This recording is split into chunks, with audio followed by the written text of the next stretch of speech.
This channel does not promote any violent, harmful, or illegal activities. All content provided by this channel is meant for an educational purpose only. একের পর এক জেলায় পুলিশের জালে অবৈধভাবে ঢুকে পড়ায় বাংলাদেশিরা। নদিয়ার হাঁসখালির কথা এবার আপনাদের জানাবো। নদিয়ার হাঁসখালিতে পুলিশের জালে 5 জন বাংলাদেশি। এই 5 বাংলাদেশিকে সাহায্য করার অভিযোগে এক দালালকেও গ্রেফতার করা হয়েছে। এই দালালদের ভূমিকা কিন্তু এক্ষেত্রে অনস্বীকার্য। অবৈধভাবে ভারতে ঢুকে গুজরাট, মুম্বাই, বিহারে চলে যান এই 5 জন।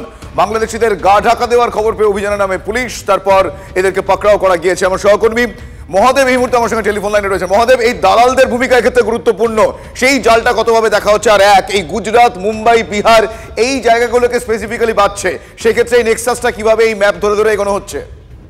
একদমই, তোমাকে যদি বলি, দেখো গতকালকেও কিন্তু 10 জনকে গ্রেপ্তার করেছিল ধানতলা থানার পুলিশ। অর্থাৎ এই সীমান্তবর্তী এলাকায় মাত্র 2টি থানা মিলে প্রায় এই চলতি মাসে 100-রও বেশি গ্রেপ্তার করা হয়েছে এই বাংলাদেশি অনুপ্রবেশকারীদের। এরা প্রায় বছরখানেক আগে ভারতবর্ষে ভূখণ্ডে প্রবেশ করে, যাদের কাছে বৈধ কাগজপত্র ছাড়াই তারা প্রবেশ করে। এই দালালদের মারফত টাকা দিয়ে তারা রীতিমতো এখানে প্রবেশ করেন এবং প্রবেশ করার পর তারা বিভিন্ন রাজ্যে চলে যান কর্মক্ষেত্রে। এবং সেখান থেকে যখন ভারতবর্ষে এই ধরপাকড়ের পরিস্থিতি তৈরি হয়েছে, অর্থাৎ পাহেলগাঁওয়ের ঘটনার পর থেকে যখন ভারতে বিভিন্ন জায়গাতে ধরপাকড় করা হচ্ছে, তখনই কিন্তু এরা আবার পুনরায় তাদের দেশে ফিরে যাওয়ার চেষ্টা করছিলেন। এবং তারা সীমান্তবর্তী এলাকায় হাঁসখালি থানার যে সকল জায়গায় সীমান্তে তার কাটার বেড়া নেই, সেই সকল জায়গা দিয়ে দালালদের মাধ্যমে ফিরে যাওয়ার আবার চেষ্টা করার সময় পুলিশের কাছে খবর আসে হাঁসখালি থানার যে একটি বাড়ির মধ্যে আশ্রয় নিয়েছে বেশ কয়েকজন বাংলাদেশি, এবং পুলিশ অভিযান চালায়। অভিযান চালিয়েই কিন্তু তাদেরকে জিজ্ঞাসাবাদ করে এবং গ্রেপ্তার করে। বুঝতে পেরেছি, অর্থাৎ এক্ষেত্রেও আবারও সেই ঘর শত্রুর বিষয়টাই সামনে আসে এবং নজরদারি চলছে। আশা করা যায় এদেরকে আরো পাকড়াও করা সম্ভব হয়। ধন্যবাদ মহাদেব।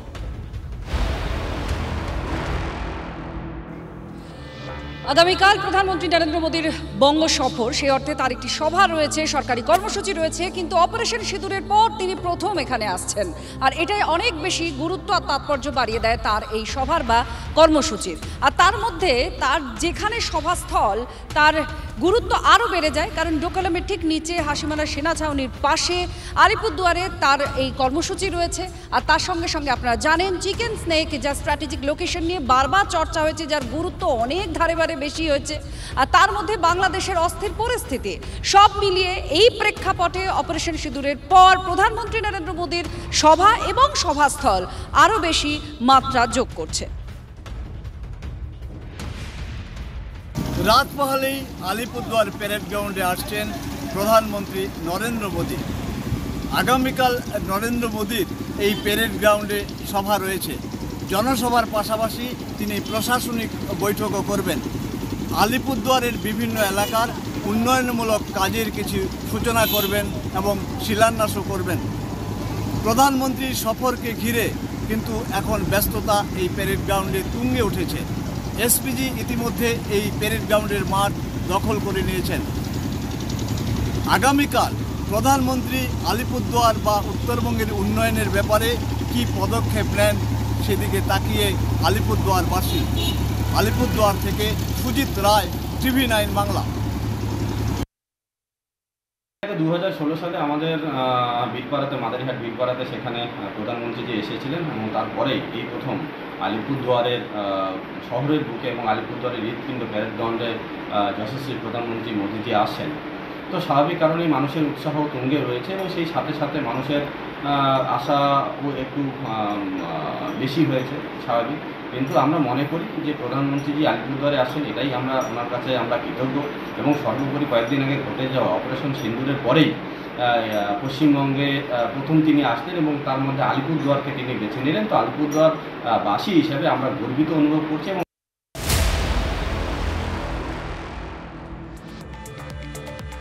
টার্গেট 2026 রাজ্যে জামা ষষ্ঠীর আগে দিনই আসছেন বিজেপির আর এক নাম্বার 2 অমিত শাহ। তিনিও রাজ্যে আসছেন এবং তিনি রাজ্যে এসে কি বার্তা দেবেন, রাজ্যে এসে তিনি জনসভা করবেন নেতাজি ইন্ডোরে, সেখান থেকে কি বার্তা দেবেন এই মুহূর্তে জানার চেষ্টা করবো। আমার সহকর্মী প্রদীপ্ত কান্তি আমার সঙ্গে রয়েছেন। প্রদীপ্ত, রাজ্যে অমিত শাহ আসছেন, এই পরিস্থিতিতে রাজ্যে কালীগঞ্জ উপনির্বাচন রয়েছে, 2026 বিধানসভা নির্বাচন রয়েছেন, বিজেপির নাম্বার 2, বিজেপির চাণক্য অমিত শাহ কি বার্তা দিতে পারেন কর্মী সমর্থকদের?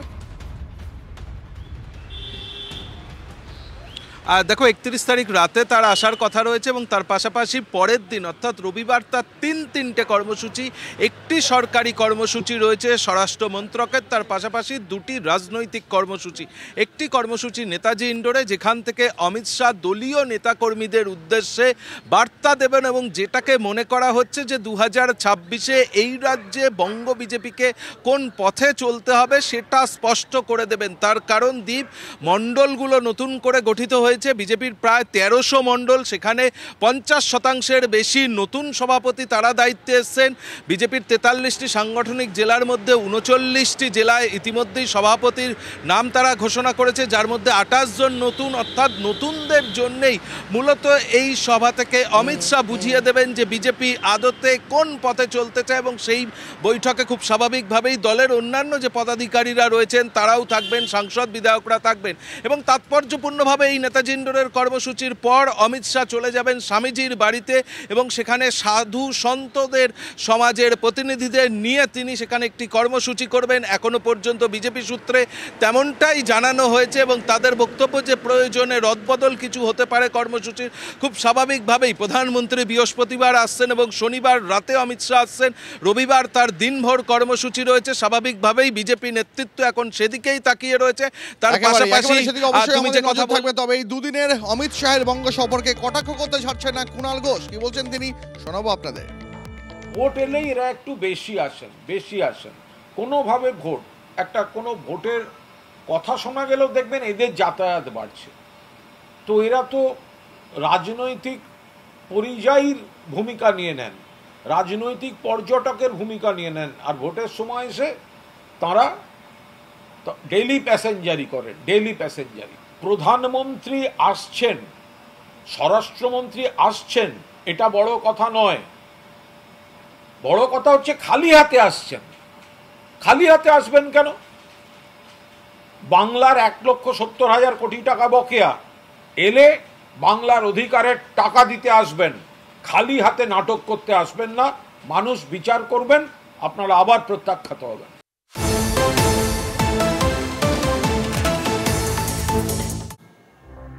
বাঁকুড়ার পর চন্দ্রকোনা সমীক্ষা করতে এসে ফের গ্রেপ্তার, মুখ্যমন্ত্রীর নির্দেশের পরই পর পাকড়াও। ভুয়ো সমীক্ষক সংস্থার নামে বাড়ি বাড়ি গিয়ে তথ্য সংগ্রহের অভিযোগ সামনে আসছে। কথা বলবো আমাদের প্রতিনিধি অসীম আমাদের সঙ্গে রয়েছেন। অসীম, কি কারণে ভুয়ো সমীক্ষক সেজে এসে এরকম ভাবে সমীক্ষা করছিলেন তারা? দাদা একেবারেই, কারণ পুলিশের জেলায় কিন্তু তারা যে সমস্ত তাদের কিন্তু সঠিক যে পরিচয়পত্র নথি তারা কিন্তু দেখাতে পারে না, মানে একবার উপযুক্ত প্রমাণ সমেত কিন্তু পুলিশ গ্রেপ্তার করেছে, এরকমই কিন্তু জানা যাচ্ছে। এক কথায় বলা যেতে পারে যে পশ্চিম মেদিনীপুর জেলা পুলিশের একটা বড়সড় সাফল্য, চন্দ্রকোনা থেকে এই 9 জনকে গ্রেপ্তার করা হয়েছে। দেখো, যেটা আমরা সাময়িকভাবে পুলিশ সূত্রে জানতে পেরেছি যে হরিয়ানার গুরগাঁও ডিপ লেন্স রিসার্চ একটি কোম্পানি, সেই কোম্পানি দিয়ে এরা সার্ভে করছিল। সাধারণত এরা পশ্চিমবাংলার বিভিন্ন জেলার ছেলে মেয়ে রয়েছে। চন্দ্রকোনা থেকে ইতিমধ্যে 9 জনকে গ্রেপ্তার করা হয়েছে, তাদের মধ্যে 2 জন কিন্তু মহিলা রয়েছে। এমনকি কিন্তু আমরা যেটা পুলিশ সূত্রে জানতে পেরেছি, পুলিশ বলেছে যে এদের একাধিকবার জিজ্ঞাসাবাদ করে এদের কাছ থেকে কিন্তু একাধিক কথার অসঙ্গতি বা এরা কিন্তু সঠিক তথ্য তারা কিন্তু পুলিশের কাছে পেশ করতে পারেনি। আজ কিন্তু ভিতরে আদালতে তোলা হবে, এমনই কিন্তু পুলিশ আমাদের জানিয়েছে। বেশ, ধন্যবাদ অসীম। উত্তরবঙ্গ থেকে মুখ্যমন্ত্রী মমতা বন্দ্যোপাধ্যায় এই প্রসঙ্গে কি বলেছিলেন শোনাবো আপনাদের। আমি শুনছি অনেক বাইরের লোক, কেউ আসাম থেকে, কেউ ইধার থেকে, কেউ উধার থেকে, বিভিন্ন লোক বিভিন্ন এলাকায় ঢুকছে। আমি পুলিশকে বলবো বি অ্যালার্ট, বাইরে থেকে কোনো জঙ্গি যেন কোথাও গিয়ে শেল্টার নিতে না পারে। এরকম অনেককে ধরা হয়েছে। ঝাড়গ্রামে একটা টিম ধরা পড়েছে, মালদা, কোচবিহার, কলকাতা, ডায়মন্ড হারবার, অনেক জায়গায় ঘুরে বেড়াচ্ছে। চোখ কান খোলা রেখে সবাই কাজ করলে একজনের পক্ষে সম্ভব নয়, ভিজিল থাকতে হবে। বিভিন্ন পরিকল্পনা চলছে, বর্ডার এরিয়াটা ভীষণ সেন্সিটিভ, লক্ষ্য রাখবেন। বিএসএফ এর দায়িত্বে আছে বলে আপনারা আইসিরা ওসিরা সব চোখ কান বুঝে বসে রইলেন না, সেটা হয় না।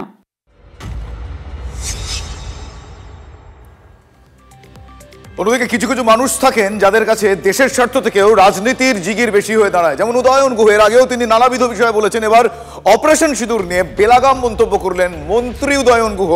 প্রধানমন্ত্রীর উত্তরবঙ্গ সফরকে তিনি তীব্র কটাক্ষ করলেন, দলের লাইনের বাইরে গিয়ে বেফাঁস মন্তব্য করলেন। বিদেশে মোদী সরকারের পাশে তৃণমূল কংগ্রেস দাঁড়িয়েছে সে অবস্থান আমরা দেখেছি। আর দেশে অপারেশন সিঁদুর নিয়ে নাম না করে প্রধানমন্ত্রীকে বেলাগাম আক্রমণ উদয়নের। কি বলেছেন তিনি শোনাবো। কেউ কেউ আগে হয়তো চায়ের ব্যবসা করতেন, এখন তারা কেউ কেউ হয়তো সিঁদুরের ব্যবসা করছেন। আগে গরম চা বিক্রি করতেন, এখন গরম সিঁদুর তাদের রক্তের মধ্যে দিয়ে বয়ে যাচ্ছে। সেই সিঁদুর বিক্রি করবার জন্য একেবারে উত্তরবঙ্গের আলিপুরদুয়ার পর্যন্ত ছুটে আসছেন। কিন্তু আমার বক্তব্যটা হচ্ছে যে এইভাবে মানুষের মধ্যে বিষ ঢুকিয়ে দেবার চেষ্টা করবেন না। মানুষের মধ্যে বিষ ঢুকিয়ে দিয়ে, ধর্মীয় বিষ ঢুকিয়ে দিয়ে মানুষে মানুষে বিভাজন তৈরি করবার চেষ্টা করবেন না। যারা সিঁদুর হারিয়েছেন তারা অপারেশন সিঁদুরের পর প্রধানমন্ত্রী নরেন্দ্র মোদীকে ধন্যবাদ জানিয়েছেন।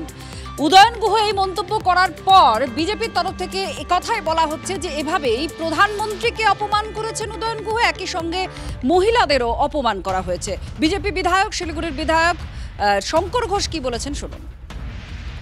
উদয়নবাবু যথার্থভাবে তৃণমূল কংগ্রেসের রুচির পরিচয় দিয়েছে। দল হিসাবে উদয়নবাবু ঠিকই বলেছেন যে বেচতে আসছেন। আসলে উদয়নবাবুর দল তৃণমূল কংগ্রেস, তার নেত্রী মুখ্যমন্ত্রী মমতা ব্যানার্জি এই রাজ্যটাকেই বেচে দিয়েছেন। ফলে উদয়নবাবুর মুখ থেকে প্রধানমন্ত্রী সম্পর্কে এই ধরনের রুচিহীন ভাষ্য পাওয়া যাবে, এতে অন্তত আমি অবাক হইনি। আর আরেকটি বিষয় আমি বারবার করে বলবার চেষ্টা করি যে উদয়নবাবু টিভিতে নিজের মুখ না দেখলে বেশি দিন তিনি অস্থিরতায় ভোগেন। ফলে টিভিতে মুখ না দেখানোর কারণে, মিডিয়াতে তার ভাষ্য না আসার কারণে তিনি প্রধানমন্ত্রী সম্পর্কে এই ধরনের কুরুচিপূর্ণ বক্তব্য রেখেছেন। উত্তরবঙ্গ উন্নয়ন মন্ত্রীর এই বিতর্কিত মন্তব্য থেকে দূরত্ব বজায় রাখল তৃণমূল কংগ্রেস। তৃণমূল নেতা জয়প্রকাশ মজুমদার, তার মন্তব্য এটা উদয়নের একান্তই ব্যক্তিগত মত। এটা উদয়নবাবুর ব্যক্তিগত মতামত, কিন্তু এটাও ঠিক সেনাবাহিনীর এই তৎপরতা, তাদের সাফল্য, সেটাকে কোনো দলের রাজনৈতিক উদ্দেশ্যে কাজে লাগানো ঠিক নয়। এর রাজনীতিকরণ ঠিক নয়। সেনাবাহিনীর এই উদ্যোগের পেছনে 140-150 কোটি ভারতবাসী আছে, সবাই আছে। এখানে কোনো দলীয় রাজনীতি এর মধ্যে আনা উচিত নয়। সেটা যেরকম বিজেপির পক্ষে শোভনীয় হবে না। আমরা প্রথম থেকেই বলে দিয়েছি যে এই সেনাবাহিনীর সাফল্য, এটাকে আমরা যেরকম সমর্থন করছি সর্বান্তকরণে, এর রাজনীতিকরণকে আমরাও করিনি রাজনীতিকরণ, এবং অন্যরা করলেও আমরা বলবো রাজনীতিকরণটা ঠিক নয়। মঞ্চে এই বিতর্কিত মন্তব্য করার পর মঞ্চ থেকে নেমে এসে নিজের এই বিতর্কিত মন্তব্যের জন্য সাফাইও দিয়েছেন উদয়ন গুহ। কি বলেছেন নিজে সাফাইয়ে শুনুন। ব্যবসা করার কথা বলছেন, মানে কেউ গরম চা বিক্রি করতেন, এখন তিনি গরম সিঁদুর বিক্রি করবার চেষ্টা করছেন। আমরা ওই ধরনের ব্যবসা করার জন্য এটা করি না। আমাদের কথা হচ্ছে সাম্প্রদায়িক সম্প্রীতিকে রক্ষা করতে হবে, মানুষকে এগিয়ে নিয়ে যেতে হবে। যারা মারা গেছেন তাদের মধ্যে তো আদিল শেখ ছিল, তারপরে ওই ঝন্টু শেখ ছিল, সবার কথাই তো ভাবতে হবে। রক্ত নয়, শরীরে গরম সিঁদুর বইছে। রাজস্থানে গিয়ে বলেছিলেন প্রধানমন্ত্রী নরেন্দ্র মোদী, শুনুন। पाकिस्तान एक बात भूल गया, अब मां भारती का सेवक मोदी यहां सीना तान कर खड़ा है।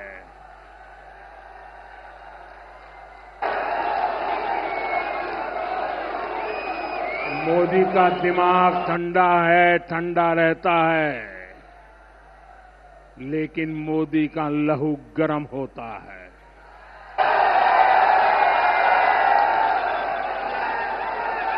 और अब तो मोदी की नसों में लहू नहीं, गरम सिंदूर बह रहा है।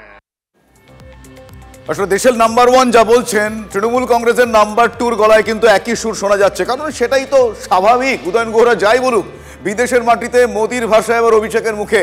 সিঙ্গাপুরে প্রবাসী ভারতীয়দের সঙ্গে আলাপচারিতায় পাকিস্তানকে আক্রমণ করলেন অভিষেক।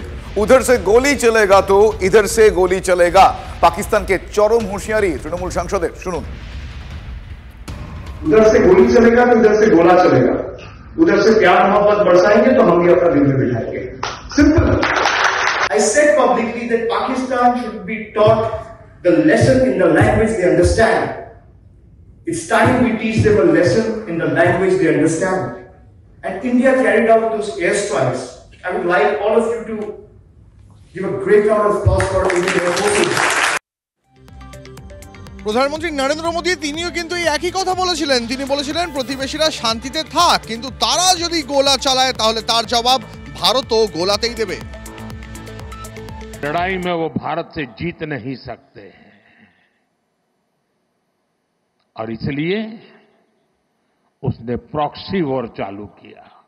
सैन्य प्रशिक्षण होता है, सैन्य प्रशिक्षित आतंकवादी भारत भेजे जाते हैं और निर्दोष निहत्थे लोग जहां मौका मिला